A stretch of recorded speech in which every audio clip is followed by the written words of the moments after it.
Well, Shabbat Shalom. This week, the world lost Andrea Gibson of blessed memory. Gibson was a poet and spoken word artist whose work captured the many colors of the human spirit with tremendous vulnerability and honesty. As the poet laureate of Colorado, Gibson wrote searingly about mental illness, grief, loss, and pain. Gibson also often addressed their gender identity, helping so many others feel seen and understood and embraced in theirs. When Gibson was diagnosed with ovarian cancer 4 years ago, they began writing about what it meant to live with this disease and about mortality as refracted through the lens of cancer. In one of their most poignant poems, The Life-Giving Benefits of Befriending Our Mortality, Gibson shares, "This is the beginning of a nightmare, I thought. A diagnosis my doctors would later declare incurable. My worst fear come true. I will never deny how badly I want to live." Tonight, Gibson's story intersects with one of our own as we open our Torah to find Moses grappling with his own mortality in the wake of learning his death is near. "Ascend the heights of Abarim," God said to Moses, "and view the land that I have given to the Israelite people." At the age of 120, Moses ascended that mountain with a determination and strength that belied his years. He willed his muscles to climb and compelled his lungs to breathe. And when he reached the top, Moses stood tall and proud. He still had it in him, the drive, the grit, and that fierceness within that propelled him to lead. But as he turned his gaze towards the promised land, that breathtaking panorama no longer promised to him. God spoke again.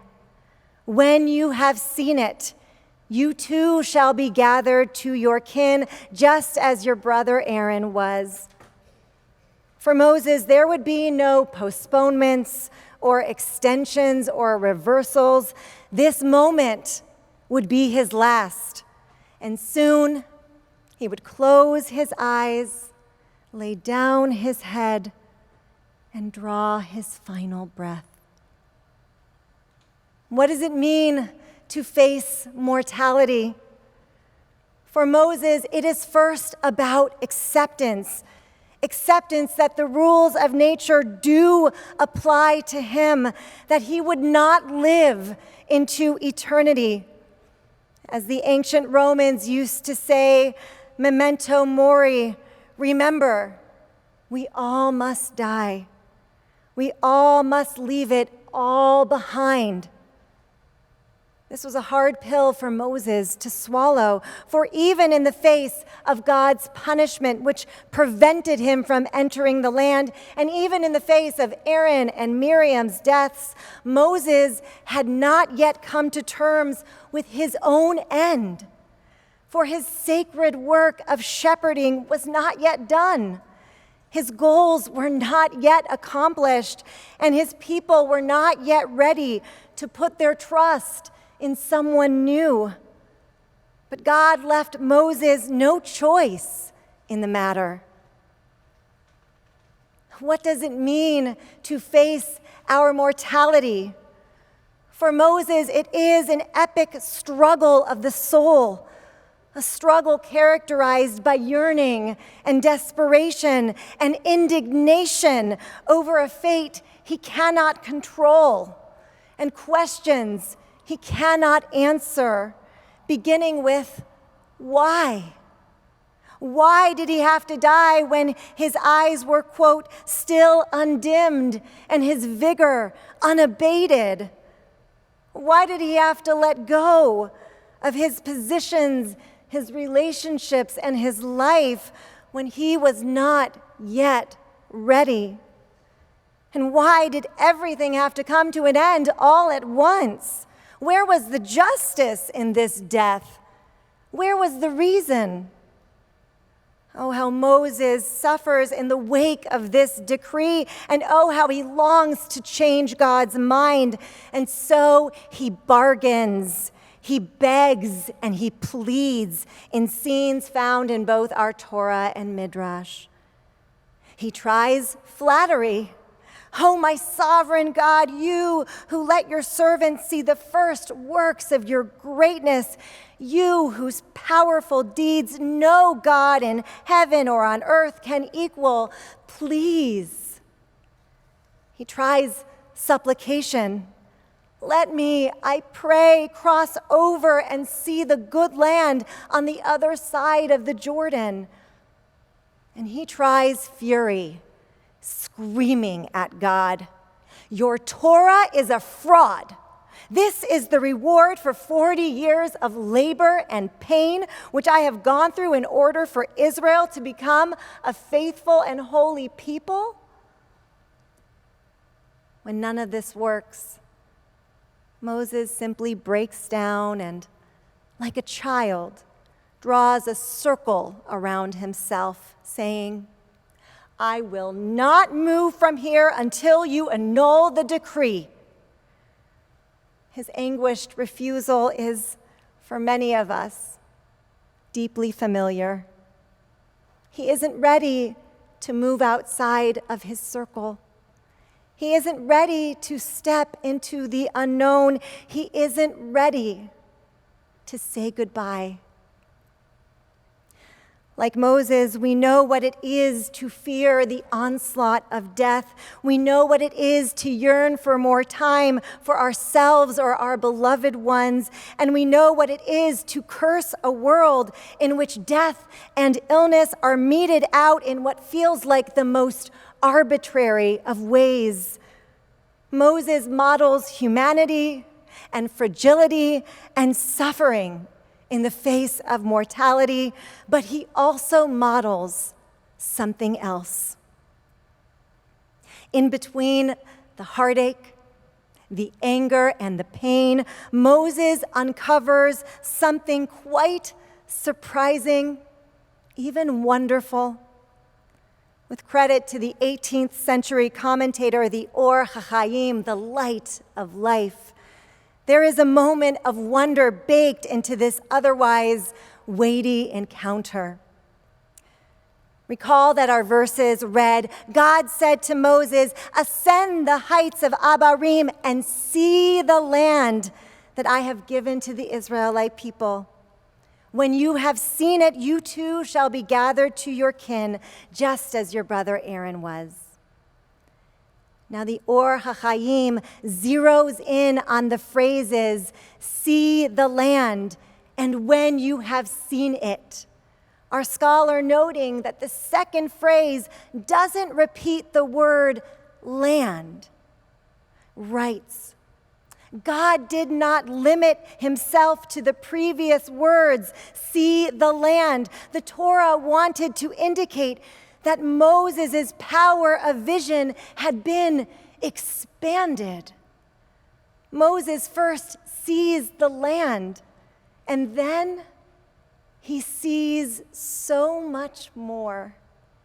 In fact, the Or HaChaim teaches God provided Moses with additional eyesight by enabling him to use the original light created on the very first day of creation, which God took from man as a result of Adam's sin.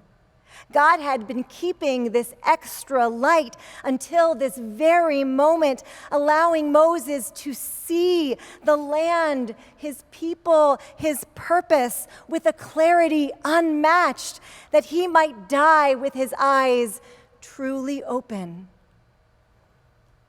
What does it mean to face mortality?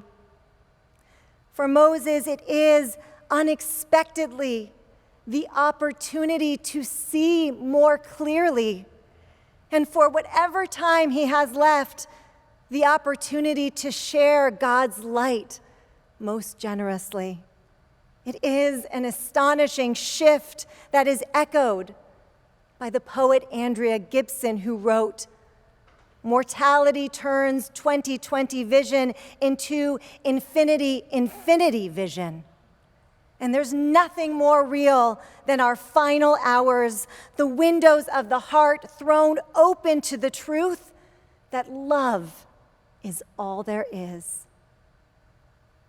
As Moses stands upon the mountain in his final hours, bathed in God's loving light, he too sees love. Despite the fear and the fury, the yearning and the worry, there is also deep love for his people, for the land, and for the God who brought them there. After everything he's endured, after all the suffering he's withstood, all that is left is love.